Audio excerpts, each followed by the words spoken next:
So recently I had a theory that I've since tested, and it is for real. Here's the hypothesis. Your phone is ruining your creativity. Now, before you string me up by your charger, let me flesh this out. I don't just mean your phone, I mean all entertainment. Everything from Netflix to Instagram to whatever else you do to fill empty time. And I'm guilty as anyone, so I tested this on myself. I stopped watching shows or movies of any kind, and I had my wife set up a password-protected time limit on my social media apps on my phone, so I could only use them for 15 minutes a day, aka Instagram. I also stopped listening to music in my car, which I know sounds brutal, and for me is extreme because I'm basically an audiophile. But again, the idea is to give myself emptiness, time and space to just think, to look around and notice. One other thing I did is I left my phone on silent in my home office with the door locked during non-work hours, and most of the day on weekends. So how has it gone? Well, I thought it would be helpful, but I did not know it would be life-changing. I've heard people like Simon Sinek talk about this, and I actually just recently heard a kids' science podcast talk about a study on boredom that showed that the more bored you are, the more creative your ideas become. And now from personal experience, they are both ridiculously right.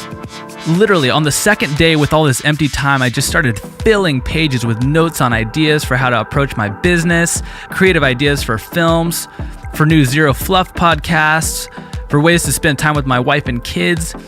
And now that it's been a few weeks, I cannot say my ideas have slowed down much at all. It also hit me like a ton of bricks.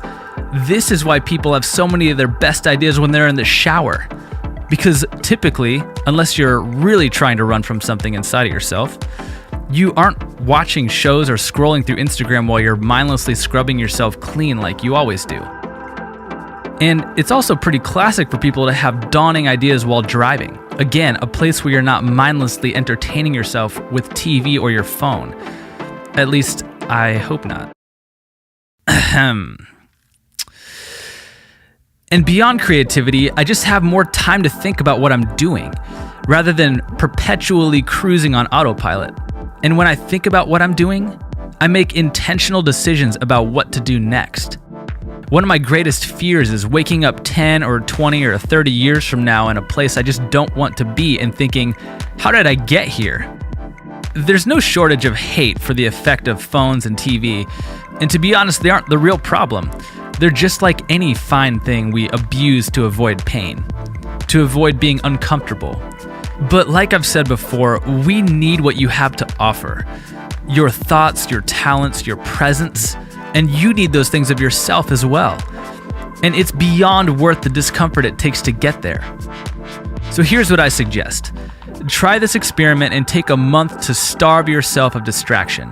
No shows, movies, music in your car, limit your screen time, and if you find yourself waiting in a public place, whether it's for a friend to meet you for coffee or you're in a waiting room at a doctor's appointment, leave your phone in your backpack or purse or whatever and just give yourself a break.